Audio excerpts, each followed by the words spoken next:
শবে বরাতে আমাদের করণীয় বর্জনীয়।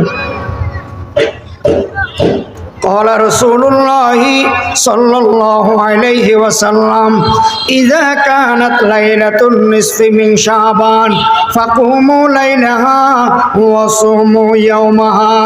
যখন শাবান মাসের 15 তারিখ আসবে তখন রাতের বেলায় ইবাদত করো, রাতের বেলায় বেশি বেশি নফল নামাজ পড়ো আর দিনের বেলায় রোজা রাখো। অনেক উলামায়ে কেরাম বলেন শবে বরাতের নির্দিষ্ট কোনো রোজা নাই। আবার অনেক উলামায়ে কেরাম বলেন শবে বরাতের রোজা আছে, এই হাদিস দ্বারা প্রমাণিত। কিছু আলেম বলেন এই হাদিস জয়ীফ, এই হাদিস দুর্বল। আবার কিছু আলেম বলেন হাদিস এটা জয়ীফ নয়, দুর্বল নয়, নফল রোজা রাখলে শবে বরাত উপলক্ষে কোনো অসুবিধা নাই।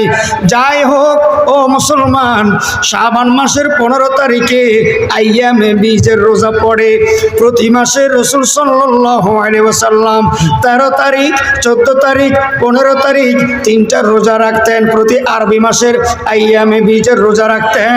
তাহলে শাবান মাসের 15 তারিখের মধ্যে যদি আইয়ামে বীজের রোজা রাখি শবে বরাতের মধ্যেও পড়ে যায়। সুবহানাল্লাহ। শবে বরাতের নির্দিষ্ট কোনো নামাজ নাই। এত নিয়ত, এত রাকাত, এই নিয়ত, এই রাকাত, এই সূরা দিয়ে নামাজ পড়তে হবে, এই রকম নির্দিষ্ট কোনো নামাজ নাই শবে বরাতের। আমি কিবলামুখী হয়ে শবে বরাতের নামাজ আদায় করতেছি, আল্লাহু আকবার, এইরকম নামাজ নাই, এই নিয়তের নামাজ নাই। অথবা এই সূরা দিয়ে নির্দিষ্ট সূরা নাই, নির্দিষ্ট নিয়ত নাই। যত পারেন শবে বরাতের মধ্যে নফল নামাজ পড়বেন, সলাতুল হাজত পড়বেন, সলাতুত তাহাজ্জুদ পড়বেন, সলাতুত তওবা পড়বেন, সলাতুত তাসবিহ পড়বেন। এই জাতীয় নফল নামাজগুলো আদায় করবেন। ও মুসলমান, নফল নামাজ এক নিয়তে 4 রাকাত করে করে পড়া যায়, তবে এক নিয়তে 2 রাকাত করে করে পড়া উত্তম, আফজল। যেমন তাহাজ্জুদ নামাজ এক নিয়তে 4 রাকাত করে পড়া যায়, জায়েজ, তবে এক নিয়তে 2 রাকাত করে করে তাহাজ্জুদ নামাজ পড়া বেশি আফজল, উত্তম। যেমন সলাতুত তওবা, তওবার নামাজ এক নিয়তে 4 রাকাত পড়তে পারবেন, তবে 2 রাকাত করে করে পড়া উত্তম। সলাতুল হাজত এক নিয়তে 4 রাকাত করে পড়তে পারবেন, তবে 2 রাকাত করে করে পড়া উত্তম। এইভাবে নফল নামাজগুলো মসজিদে পড়া জায়েজ, জায়েজ, তবে বাসায় পড়া আফজল, ঘরে পড়া আফজল, বাড়িতে পড়া বেশি সওয়াব, বেশি আফজল। কেন কেন? আল্লাহ রাসূল সাল্লাল্লাহু আলাইহি ওয়াসাল্লাম বলেন, তোমরা ঘরের মধ্যে নফল নামাজগুলো পড়ো, সুন্নত নামাজগুলো পড়ো, মসজিদে গিয়ে ফরজটা আদায় করো। ঘরে সুন্নত আর নফলগুলো পড়বে। কেন কেন? ঘরকে তোমরা কবরস্থান বানাইও না। কবরস্থানে যেরকম মানুষ নামাজ পড়ে না, ঘরকে এইরকম তোমরা বানাইও না।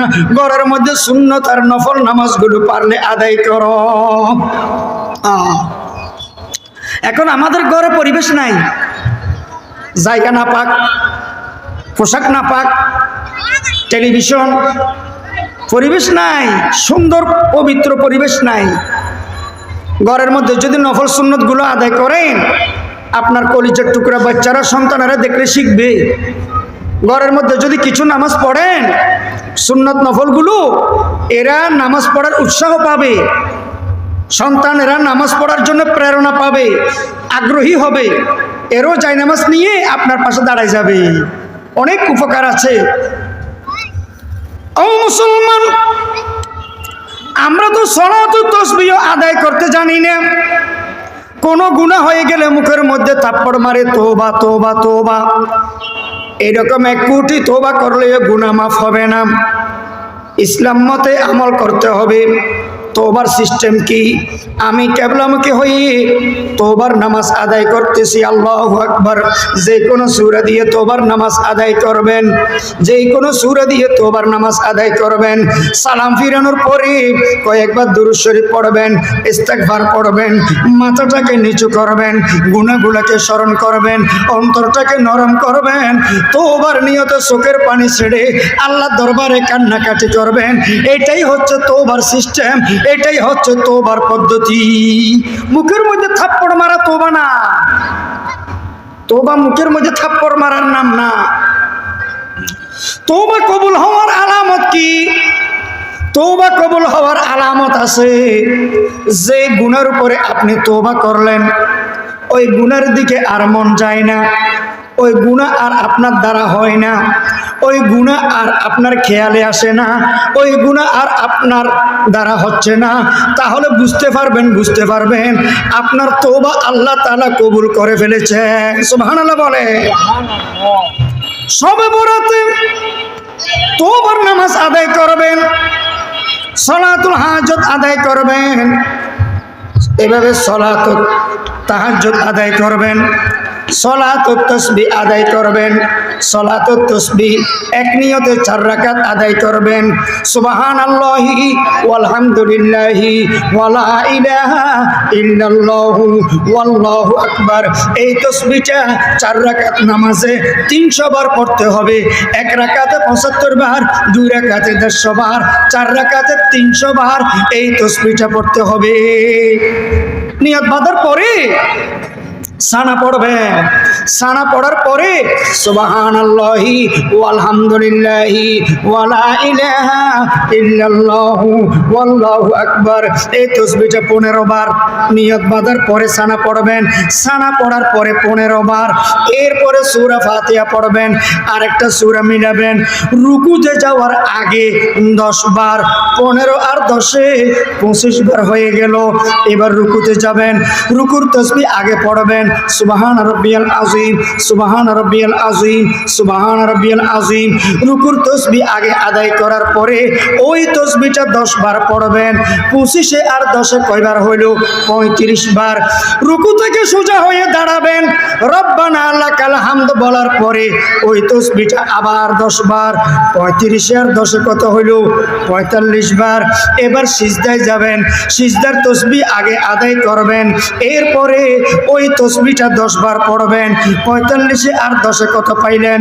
55 বার। এভাবে প্রথম সিজদা থেকে সোজা হয়ে বসবেন, বসা অবস্থায় 10 বার পড়বেন। 55 আর 10 65 বার। দ্বিতীয় সিজদায় যাবেন, দ্বিতীয় সিজদার তাসবিহ আগে আদায় করবেন, এরপরে ওই তাসবিহটা আবার 10 বার। 65 আর 10 75 বার। 2 রাকাতে 150 বার, 3 রাকাতে, এভাবে 4 রাকাতে 300 বার হয়ে যাবে। আল্লাহ তাআলা আমাদেরকে কোরআন হাদিস মতে আমল করার তৌফিক দান করুন, বলেন না আমিন। শবে বরাতের মধ্যে যত পারেন কোরআন শরীফ তেলাওয়াত করেন। সূরাতুর রহমান, সূরাতুল ওয়াকিয়া, সূরাতুল ইয়াসিন, সূরাতুল মুজাম্মিল, আয়াতুল কুরসি, সূরাতুল বাকারা, সূরাতুল মুলুক ইত্যাদি ফজিলতপূর্ণ সূরা আছে, আয়াত আছে। শবে বরাতে বসে বসে এগুলো তেলাওয়াত করেন। যত পারেন জিকির আজকার করবেন। শবে বরাতে যত পারেন তাসবিহ তাহলিল আদায় করবেন।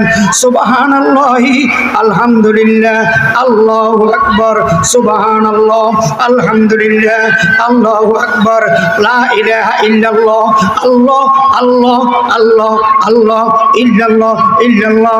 ও মুসলমান, একবার যদি আপনি তাসবিহ পড়েন আলহামদুলিল্লাহ অথবা আল্লাহু আকবার অথবা সুবহানাল্লাহ অথবা আল্লাহ অথবা লা ইলাহা ইল্লাল্লাহ, একবার যদি পড়েন, একবার সাথে সাথে আপনার জন্য জান্নাতের মধ্যে 3টা জিনিস বাজেট হয়ে যাবে, বলেন না সুবহানাল্লাহ।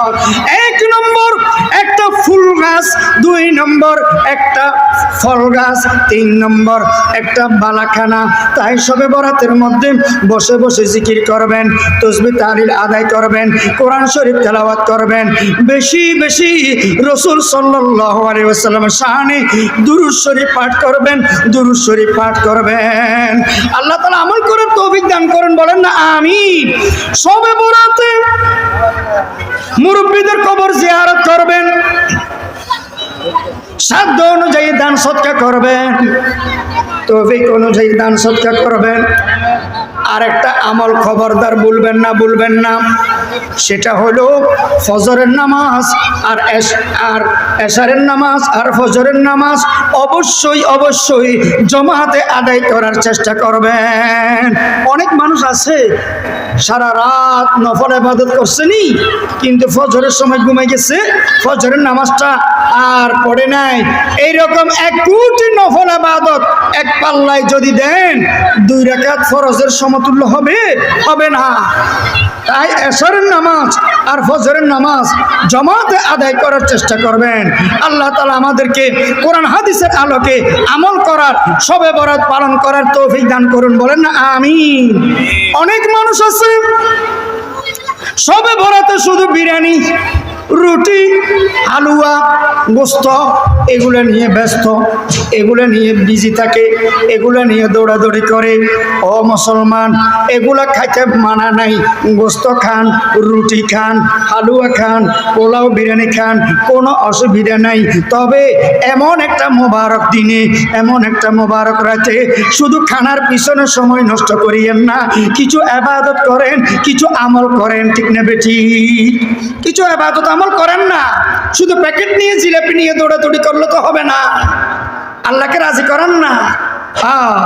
শবে বরাতে আপনি আর আমি এক টুকরা গোস্ত খাইলাম না, রুটিও খাইলাম না, হ্যাঁ, কোরমা বিরিয়ানি পোলাও চোখেও দেখি নাই, কিন্তু আমল করছি, ইবাদত করছি, আল্লাহ তাআলা খুশি হবে কি হবে না? আর আমি যদি আমল করি নাই, ইবাদত করি নাই, নামাজ পড়ি নাই, জিকির করি নাই, তাসবিহ পড়ি নাই, কোরআন পড়ি নাই, কবর জিয়ারত করি নাই, দান সদকা করি নাই, দুরূদ শরীফ পড়ি নাই, শবে বরাতে একটা আমলও করি নাই, রুটির পিছনে দৌড়ছি, শুধু জিলাপি খুঁজি খুঁজি তালাশ করে করে আসি, শুধু সময় নষ্ট করছি, আল্লাহ কি রাজি নাকি নারাজ? নারাজ। আল্লাহ তাআলা আমাদেরকে কোরআন হাদিস মতে, শরীয়ত মতে আমল করার তৌফিক দান করুন, বলি আমিন। শবে বরাত সম্পর্কে একটু বলতে বলছে, তাই বললাম। এখানে করণীয় বর্জনীয় আপনারা বুঝে গেছেন, কি কি করণীয়, কি কি বর্জনীয়। আমি একটা আয়াত পড়েছি হাফেজ আলেমদের